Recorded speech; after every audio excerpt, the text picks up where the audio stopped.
Welcome to TMZ Live. You have not heard this before, but somebody famous is telling Oprah Winfrey, pants on fire. You lied. You lied about Whitney Houston. And they are not happy about it. We told you that during this award she was receiving in Cannes, Oprah sort of, I was going to say confessed, but revealed. It was more of a flex. Yeah, it was revealed that her audience had kept a very big secret for her back in 2009 when Whitney Houston was on Oprah's show. In Oprah's words, she showed up high on drugs and at some point fell off the stage. And Oprah says she pleaded with the audience not to reveal that to anybody, not to release pictures of it. Which kudos to them, by the way, they didn't. And she said that it would have killed Whitney had these pictures gotten out. And her audience, she says, obeyed and didn't put the pictures out, and this remained a secret until Oprah spoke this week at the Cannes event. Right. So 17 years later, Oprah herself reveals what her audience, they were able to keep the secret. Oprah didn't. And now Whitney Houston's estate and her family members are very upset. In particular, Pat Houston. Pat Houston, who runs Whitney's estate and is her sister-in-law, she told us that Whitney absolutely fell off the stage. She's not disputing that. But it was during a sound check, and it was due to the darkness of the area and her unfamiliarity with the stage. She was absolutely not high. That's the key right there. We got to just stop for a second. Yeah. Absolutely not high. Because, again, Oprah said that she showed up. The way Oprah put it was, we did an interview segment, and she was fine, and then the day she showed up to perform, she was high on drugs. Pat Houston says, not true. Now, it was 3 years before Whitney was found dead in the bathtub at the Beverly Hilton, and she had famously struggled with drug problems and had even performed at times when she was high on drugs. Pat is saying that wasn't the case always, and it wasn't the case with Oprah Winfrey. But Pat is acknowledging that, yes, Whitney had issues, clearly. She said Whitney's humanity included triumphs and struggles, but on that day, she showed up as the professional and gifted artist she always worked to be. We owe her the dignity of telling the truth, not repeating myths. So that's interesting to say not repeating myths, because this wasn't a myth that was repeated. This was a secret never told. Right. And so that's kind of an odd statement. And I think that's what really rubs her family the wrong way, is that, why are you talking about this now? And what's interesting is Oprah, you have to assume that Oprah interviewed Whitney many times over the course of her career. She said she had. And and she's around her a lot. And so I think what Pat is saying is, she is saying in the statement is, a lot of people imply or thought that Whitney was always high. Anytime she was around people, that she was always out and about and she was high, whether she was performing or doing interviews. And the estate is just saying that's not the case. Well, see, I'm not sure I buy that. I know what you're saying, that because she was high so much, that she must have been high then. I don't think Pat's saying that. I think Pat is saying that Oprah knew that she wasn't high because Oprah interacted with her. I don't think Pat is giving her that out to say, well, I assumed she was high because she was high all the time. No, he's saying that Pat knows that there are people who think that. People think that, but not Oprah. Maybe are you saying that Pat is saying Oprah should know better? Our chat says Oprah and it did know better. Our chat thinks Oprah wouldn't lie about that they are kind of taking Oprah's side on this, and even though her state is saying one thing. That's really interesting. The problem is we haven't seen this, so obviously when they aired the episode, they didn't show Whitney falling off the stage. So without seeing But you're also seeing her perform. Yes, you're seeing her perform. And was there any evidence when you watched her perform? Because we have seen evidence of Whitney Houston on drugs when she performed. This was not that. Well, but that's a key thing. And you wonder also now, because this kind of, with Pat speaking out, it puts Oprah now in a situation. Does Oprah now respond to what Pat said? She hasn't yet. I just spoke to someone that's been talking to Pat, and as of now, the estate has not heard from Oprah or anyone in her camp. And that's a tough one for Oprah to say, no, she was high on drugs. That's a tough one. Hi, my name is Jasmine. I'm from Columbus, Georgia. And my good sis is in heaven singing praises with Jesus right now. The last thing that we need to do is tarnish her name and her legacy. We all know that she had, problems that she faced in the past. But this is just like so insensitive to do because we don't know what pain her family went through. And to me, this is kind of like exploiting an issue of your own game, because if you had your own business going on, Miss Oprah Winfrey, you would not need to talk about Whitney. It's so insensitive. You know, I wonder if Oprah just felt like it's been 14 years since she passed. It's been 17 years since this incident. If I mention it in passing, I think that was the case. That nobody's gonna feel any way about it. I think she probably did feel that way. Yeah. You know, I got to tell you, I remember, and this I don't remember the year, but it was definitely the early. If you tell me that you saw Whitney Houston perform somewhere, I'm gonna go ahead. Say it. Out of jealousy. Yeah. Well, I didn't. All right. Good. But I had a friend. All right. I had a friend of mine was a publicist who was handling her publicity before she became a big star. And I remember he was at my house one afternoon, and he said to me, "I'm representing this girl. Her name is Whitney Houston, and I'm telling you, she's going to be huge." And this was before anything. And I just, Right. I don't know why. I remember that conversation because it was a couple of months later that it just exploded.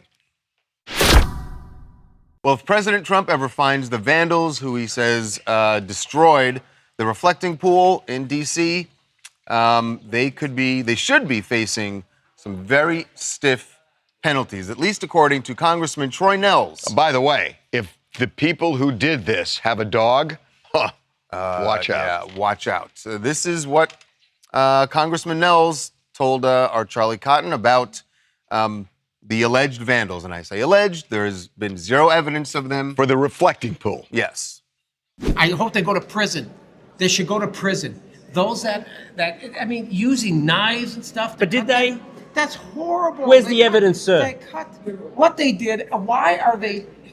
Anything Trump tries to do to try to beautify this amazing city of Washington, D.C., the far left Trump derangement syndrome nut jobs are out there trying to destroy it. Because taxpayers did spend their money on it, and as far as we know, it was just a shoddy job, maybe. No. Well, Trump doesn't ever do anything. Is that right? Everything he does is perfect. Who should foot the bill for the repairs? I would take their homes. If they have a home, if they have a car, hell, if they have a dog, I'd make them sell everything and fix it. Wow. Absolutely. The dog is a bridge too far. Oh, okay. I mean, the dog is just a bridge too far. All of it is a bridge too far. Here's the thing. There has been a development, and we have not been able to see really the bottom of the reflecting pool visually because it was green filled with algae. There has been a huge change, and our intrepid TMZ guys in DC have been all over it, in particular Charlie. And so Charlie's Got joining up early us. this morning, put on his scuba gear, went. He didn't put on his scuba gear. No scuba gear. But Charlie, we have your video. Walk us through it. So, I mean, as you can see, the water is crystal clear. I even took a photo of water inside a clear, water bottle, and you couldn't see a speck of sediment. It looks beautiful. And so when I went there this morning, I was kind of like blown away and kind of thought to myself, maybe they've pulled this off. There are two issues. One is the algae, which you're saying may well have been cured. But the second issue is there are a lot of people saying this pool, this reflecting pool, was not constructed properly when they redid it, and that And it, you that saw it was evidence bubbling. of that, Charlie. That you saw evidence. You shot video where there's this very clear.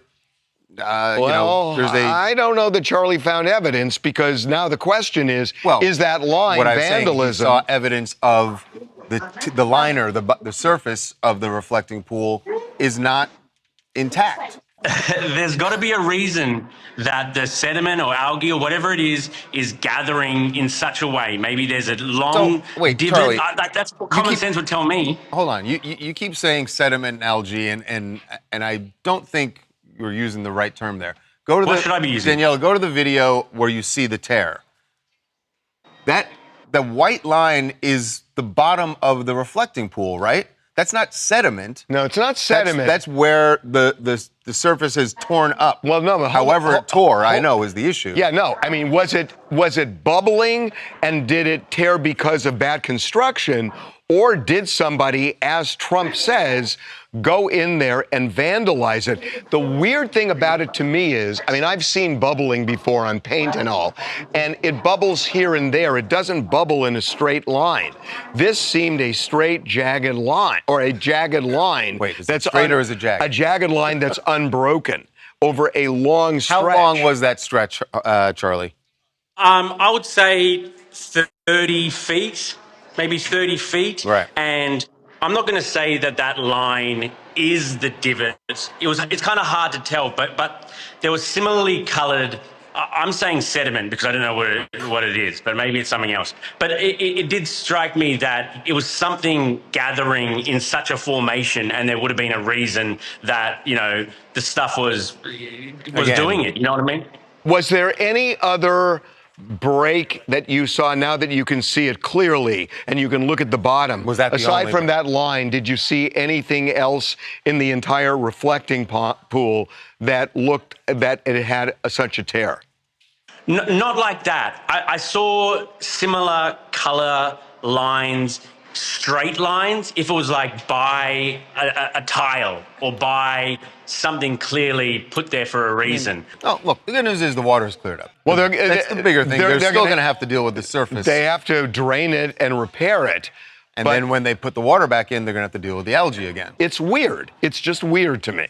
It's just weird. But, my big thought was there today, credit where credit's due. I mean, it looks cleaning up the water. Perfect. Yes, it looks sure. It looks great. And so when it was looking green, we were saying it's looking green. How'd the water taste? Oh, just delicious, man. Just absolutely delicious. Keep your hydrates up. Don't do it, Charlie. Don't do it, Charlie. Nah, I'm good.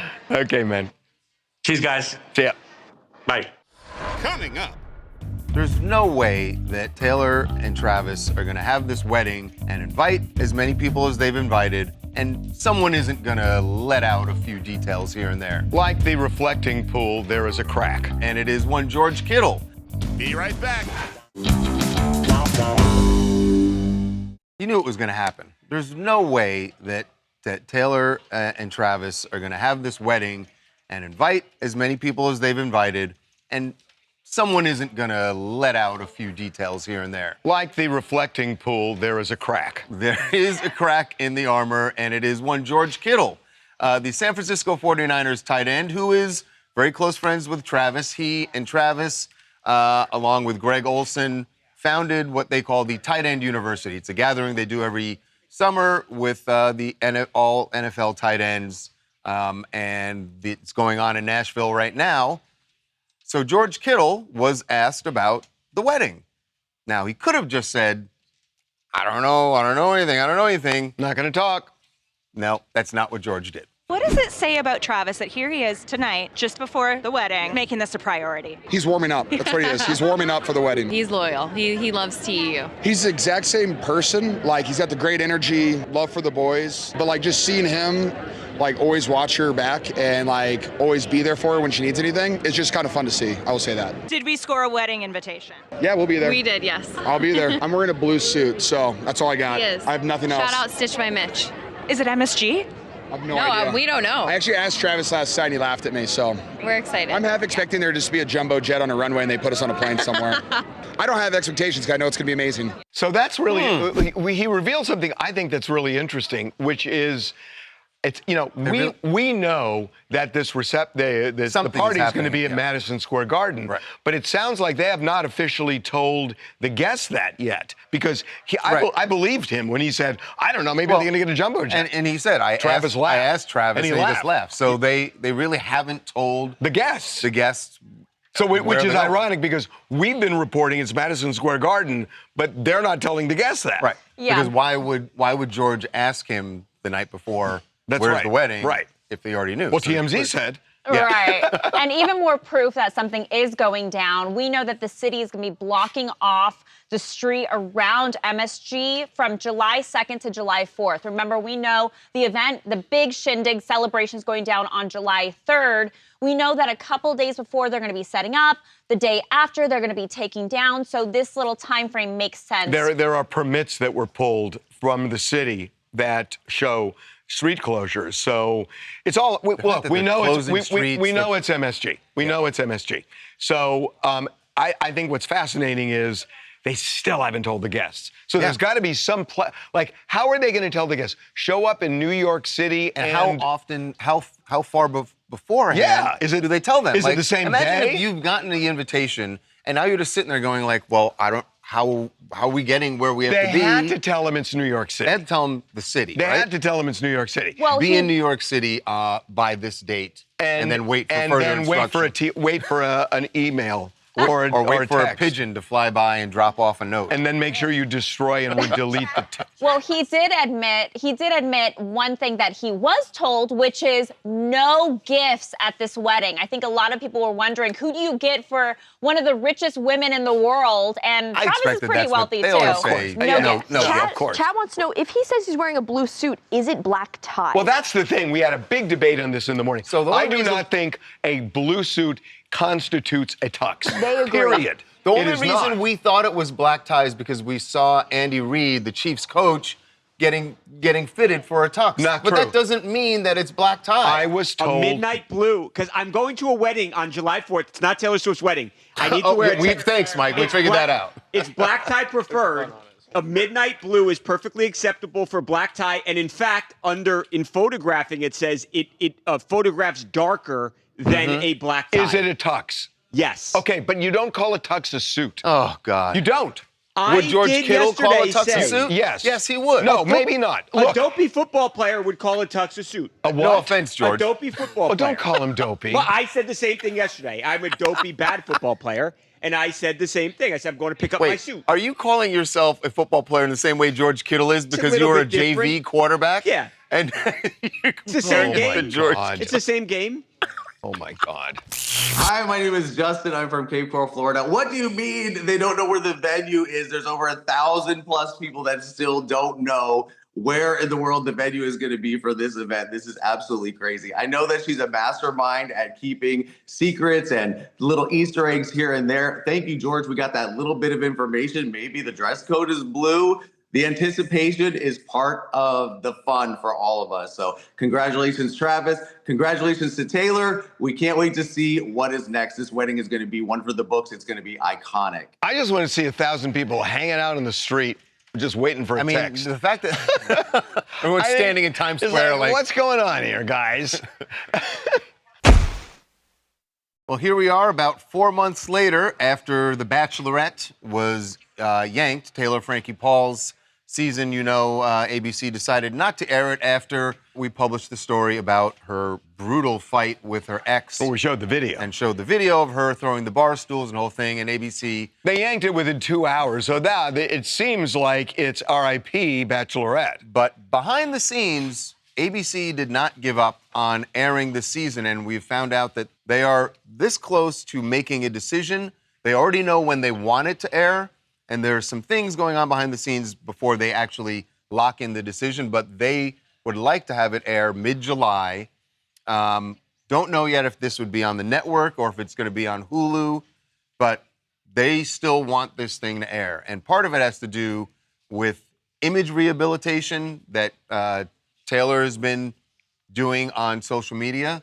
And the other part of it is that they've been doing some marketing testing with audiences to see how they feel about her. I got to tell you, at this point, I hate to say it this way, but the video becomes promotion more than it does a scandal. Right. And the reality is, as long as they have sponsors on board, I think they're going to do it. The only reason that they wouldn't do it at this point is if they couldn't get sponsors for the show. I think that's right. Yeah, and I think it's really interesting the way that they're choosing mid-July. That's a pretty quick turnaround, but our sources told us that they never really stopped editing, that they were continuously editing the episodes. Well, they were going to came air through. it that Sunday before we Correct. posted The day video. before they pulled it. Yeah. And so they never stopped editing, and so that mid-July date is still the target. You know who should advertise?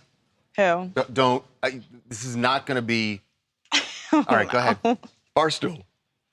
See, I told you it wasn't going to be appropriate. Totally too soon, man. God. Coming up.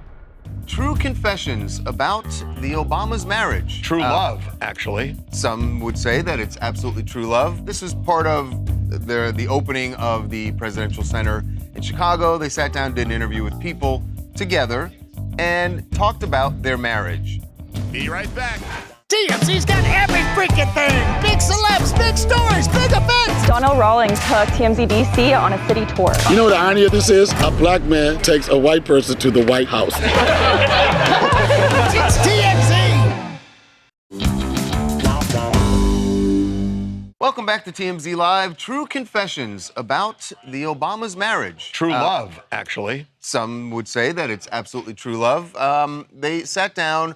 This was part of the opening of the Presidential Center in Chicago. They sat down, did an interview with people together, and talked about their marriage. And the former president says, admits he's not really pulling his weight. Just being with her made me better. And she still does. And would make our kids have a foundation that would pay off for them over the long term. And that's, in fact, what's happened. I don't know if it's been an equal partnership. I've gotten, I'm sure, more out of it than she has. But it's worked out for me really well. You know, for her, you know, it's probably more of a mixed bag. I mean, the truth is that I probably would have been someone who stayed more put, right? But, you know, because of my husband, because of who he is, he offered all of us, you know, my mom, my family, just a broader sense of what's possible in life. You know, what she's saying is I'm the crazy one. No, I'm not saying that at all. So I've read their memoirs. I've read lots of books on them, talked to people who know them, and it's all true. I mean, he got a lot out of it in the sense that she was always the anchor at home, and especially when he was in the state legislature in Illinois. He was gone a lot, and it caused real problems in their marriage, and she was getting fed up with it. And one of their kids had a medical emergency, and it opened his eyes, and he started to become more present. But because she never liked politics and he stayed in it, that when he came home, she ruled the roost. And that was pretty clear. But what she's saying, though, is, and she didn't spell it out there, and he joked at the end. He's like, oh, you know, I wasn't doing my part. What she's saying is he opened up, because of who he became, because he became elected president, she said suddenly their entire world, 100%. They saw all these other things but that she says they wouldn't have seen. She would have stayed in her lane, whatever that is, and the lane became this huge field because he opened up all these vistas, but she never liked politics. She did not like being in the White House. But she seems to be begrudgingly admitting that it's done some positive things for their entire family. You could see it both ways, which is why he called it a mixed bag. No, but this is the ingredients of a successful partnership, I think, is what she's saying. Is it broadened me. I was very grounded. I would have stayed put, had a small sort of family life, and his ambition sort of drew her out into this broader world for them and their family. It seems to be what she's saying, which is good. And I just want to say one other thing. I know she's saying she would have had a family life and everything else. She is a Harvard-educated lawyer who was incredibly successful. So her lane is a big successful. But it's not President of the United States fraud. Right. Zoe from Fort Lauderdale, and I really love this story so much because they could easily pretend like their marriage has been perfect. It's been an equal 50-50 split, but they're not doing that. And I think that's why a lot of us love them as a couple. He understands what Michelle had to sacrifice, and we love a man that takes accountability. So this gives me hope. Coming up. So, you know, of course, it is Pride Month, and several sports leagues are actually recognizing that. But Dana White, the head of the UFC, was asked about why the UFC doesn't recognize Pride Month with any special events. Everybody do your own thing, and I'm just not into it. Be right back. So, you know, of course, it is Pride Month, and several sports leagues are actually recognizing that with special nights. And some teams even have chosen to put patches or rainbow flags on their uniforms or on their hats. Or on the field. So, you know, this became a thing in baseball recently because the San Francisco Giants, their general manager, Buster Posey, basically got into a whole thing with reporters because some of the players didn't want to wear the flag on their cap. there were players who disagreed with the idea of celebrating Pride Month. And so he's dealing with that. And it's interesting that he's dealing with that in San Francisco also. Right. That he wouldn't realize that that's going to be an issue. But Dana White, head of the UFC, was asked about why the UFC doesn't recognize Pride Month with any special events. And he was very candid. This is what he told Tommy Lauren. Why doesn't the UFC have Pride Nights? Listen, I have, I'm staring at my board, my roster of top 15 fighters. You know, I'm assuming we have some gay fighters. I don't know how many of them are openly. I know that we have gay female fighters. I don't give I don't care what you are, who you are, what you do. You know, that's just, we don't talk about that or any of that stuff. But I don't know, I'm just not, everybody, you do your own thing, and I'm just not into it. I'm in the fight business, so it's a little different than, baseball is like America's game, and, I don't know. I stay in my lane, man. Whatever all these other guys are doing, good luck to you. I do my own thing. So the cynical way of looking at it would be that Dana White is so aligned with Donald Trump that he wouldn't want to cross that line. The other way of looking at it is what Dana White is saying is not so much that he's against a Pride Night with a baseball team or whatever else. Just for him, Why does it need to be? He doesn't need to do it, and he acknowledges there are openly gay female fighters, and he seems to know that there are some gay male fighters who just haven't come out. But he said it's not his thing. So what really is the purpose of doing this? Several leagues, like we said, are doing this. Baseball, basketball, even hockey has it also.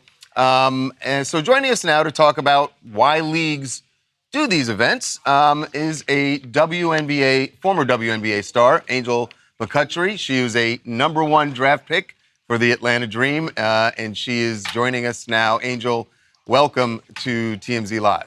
Thank you. Guys, why is it always like, I know we have gay female fighters, but maybe we have gay female fighters. Like, why is it a maybe? That's why we still have all these men on the DL, because it's always this maybe and this masculinity thing.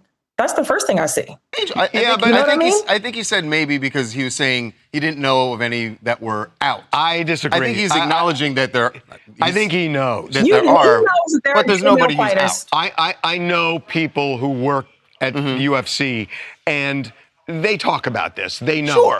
And they know. But people choose to either come out or not come out. But you're right. I mean, Angel, you're right. Some people are very open about it, and some people aren't. And I guess what Dana is saying is not my job to make a decision for them. It's their personal decision.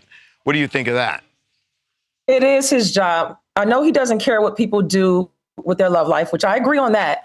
But we have different initiatives in sports that we use to support, people and groups. Like we support the military. We support women in domestic violence. Pride Week is one of that. So this will help. He will probably see a lot of DL men, fighters, come out because they're supporting that initiative. So yes, they need to have it. That's why we have these initiatives to support people in these different groups. So I was wondering that, Angel, are these nights that teams, when they recognize Pride Month, are they doing it for players who may be LGBTQ, or is it more for fans who are LGBTQ? Like, what is the real reason for having these nights? It's for people in general, people who love Pride. You don't have to be gay to want to support Pride, to be a part of it, to go to the parties, to go to gay initiatives. And I think that's the misinterpretation of it. You can just support just because it's something you want to support. And this Pride Month, it hurts nobody. It has never done anything bad to anyone.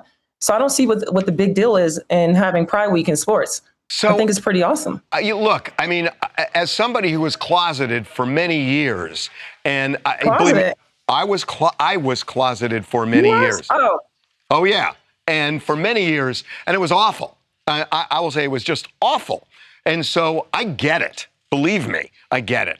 And at the same time, look, I think it's great when a team decides to do it, but it doesn't feel to me like it should be an obligation of a team owner or a league owner to get into waters that they just don't want to get into. Not that they don't support it, just because it doesn't align with the mission of the sport.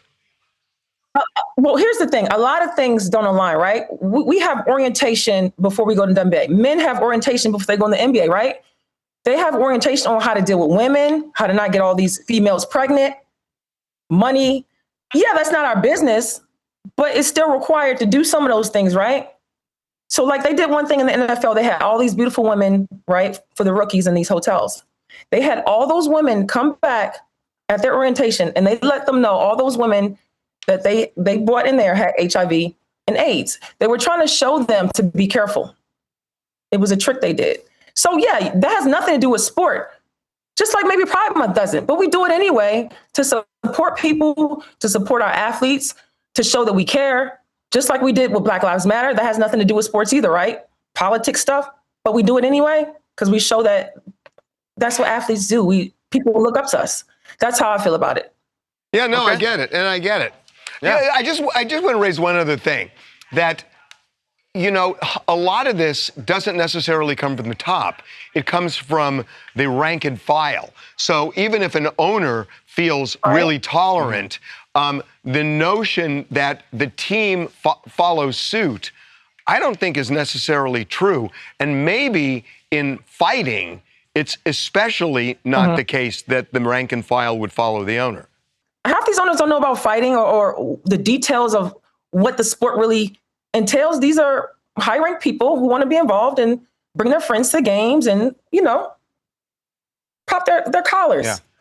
But yes, that's why they have a team of people who do this stuff. We have PR teams and people who do the initiative stuff for these teams. So yeah, they have really nothing to do with it. But what are they going to say? Oh, take away Pride Month? They want to end up like a Donald Sterling? No, Yeah. I think not. No, that's very interesting. Fair. It's a good angle. That is fair. No, good. Hey, it's a good viewpoint on it. We love having you on, that was honestly. Great. By the way, Angel, I know you've gone beyond the sports world now. You've gotten into producing and directing films. You got one coming out? Mm-hmm. Yes, a psychological thriller. They're obviously taking off right now. We saw what Obsession has done, and hopefully I can do the same with Bolted. It's a really great concept, really great film, something that's not out. Because I feel like a lot of the same movies are, right? We have Scream 10, Fast and Furious 8. I'm just being sarcastic. Toy Story 5. The list goes on, guys. That's what like, you gotta can we do. have some new stuff out? You gotta start a new franchise. So, Exactly. So that's what we're trying to do. well, hopefully we'll be talking to you in a few years about Bolted 6. So that's And congratulations. Congratulations. Thank you so much, guys. I appreciate All right, it. take care, Thanks Angel. for coming on. Thank Appreciate you. it. Coming up. Successful social media creators, Rebecca McLeod and Britt Fit, going toe-to-toe tonight in the ring. One of those two combatants, Rebecca, is joining us now. Yeah, I'm keen for a KO. Be right back. Something big going down in Coachella this weekend. Coachella? Yes, not music, but it is in the Coachella Valley.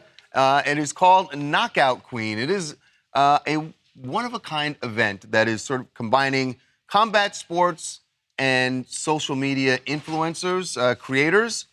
And it all comes to a head tonight with a big bout between two social media successful social media creators, Rebecca McLeod and Britt Fit, going toe-to-toe tonight in the ring. Now, we are lucky enough to be joined by one of those two combatants. Rebecca is joining us now from Coachella, where I guess you're just a few hours away from fight night. Is that true, Rebecca? Yes, that is correct. We are actually all just relaxing right now, getting ready, calming our nervous systems down. The fights are about to start. I'm so excited. So I would think that the shot in the arm you guys got was the Jake Paul fight, that suddenly an influencer gets in the ring and prevails over a legend. And so I would think that this kind of inspired you guys to say, wait a minute, if one influencer can do it, what if we get a bunch of them? 100%. I absolutely love what they're doing there, getting the influencers involved. I think it's so much fun. It's a great way to show what we can do other than just social media, put ourselves out there in a different way. So I absolutely love it. So, Rebecca, is boxing something new to you, or was this something you did before and then you became a creator? No, I did it before. So I started kickboxing at an early age. I did it for a few years, and then I've been doing boxing on and off down in the Gold Coast for the last couple of years as well as a hobby. So I already did it.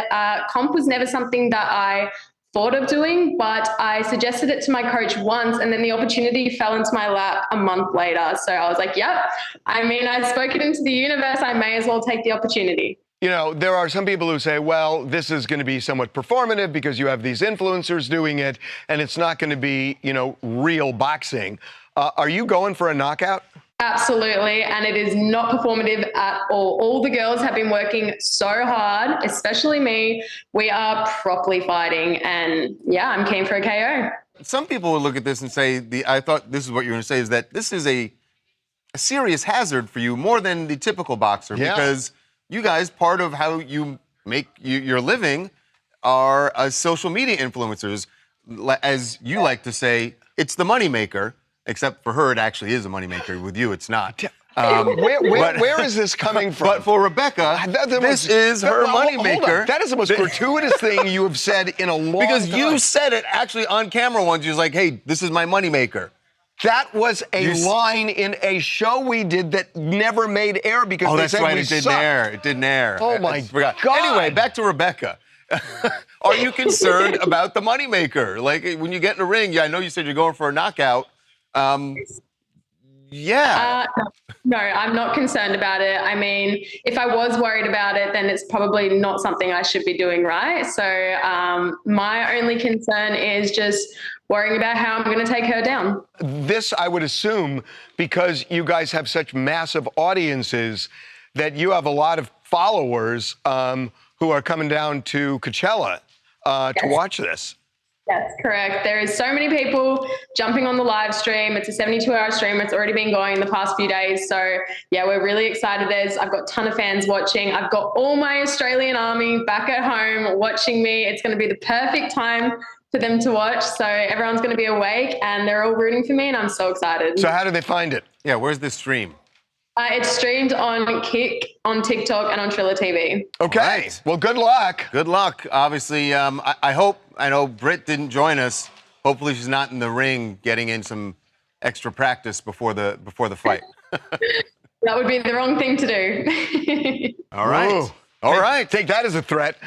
Good luck to you. Good luck, Rebecca. Thanks for being with us. Thanks, guys. Really appreciate it. Coming up. So when TMZ Sports broke the story about ex-UFC fighter Dustin Poirier getting arrested, I had no idea that the body cam footage would look like this. I didn't even know if there was body cam footage. So when someone like that comes up against a police officer, you hope that it just goes quietly and peacefully. Yeah. It did not. Be right back. So when TMZ Sports broke the story about ex-UFC fighter Dustin Poirier getting arrested at the airport in Atlanta, I had no idea that the body cam footage would look like this. I didn't even know if there was body cam footage, but we found out there is, and the showdown between Dustin, who is not pretty much, he is a badass. He beat one of the guys who beat Conor McGregor. He's a former champ. He was former champion. He beat Conor McGregor twice. Justin Gage. I mean, yeah, he is dangerous. So when someone like that comes up against a police officer, you hope that it just goes quietly and peacefully. Yeah. It did not. This body cam shows Dustin was ready to fight with anybody, police or not. Pulling off the plane, all my boys went to crib. Now, and this is why he got pulled off the plane. You Dustin Poirier, bro. All right, just relax. Man, I'll fight you right now. No, I don't want to fight, bro. I'll go with you right now. Bro, I don't want to fight, bro. I don't want to fight. Let's go. I don't want to fight. Let's go. Radio, have you step tell it him, up. tell him, come on. Get a couple of because it's gonna be bad. Bro, just it's gonna be bad. Bro. What's up? Bro, relax. You want to fight? 37. Bro, relax. Relax, bro. You gonna tase me, dog? Relax. Bro, I'm gonna bang you up. Bro, relax. They kicked him off. Like, this guy's a UFC fighter. Bitch. Like, you know. What's going on, brother? Talk to me. Man, the bitch is lying hoes, man. Let's go. Arrest me. All right, let's go. Let's go. Let's go. Arrest me. Well, they did. That's the best they way, arrested dog. him. That's right. He did eventually go peacefully. By the way, at the end here, listen. All right, man. No, you did a great job. You did a great job. He tells the cops he did a great job. The guy who was threatening to beat his ass. Here's the thing about it. A, he's lucky he didn't get arrested for assaulting a police officer. B, it's amazing that this officer knew who he was. Yeah. Because if he didn't know and he had walked up to him, things would have gone way different. Right. He did a great job. Yeah. So Dustin has responded to this. He did. He said that he needs help. He has had trouble with retiring from fighting, which he did last July. And he's having trouble filling the void. And he says that alcohol is clearly not the answer for him. In fact, he said his father was an alcoholic and it ruined his dad's life. And he said, I can't go down that same path.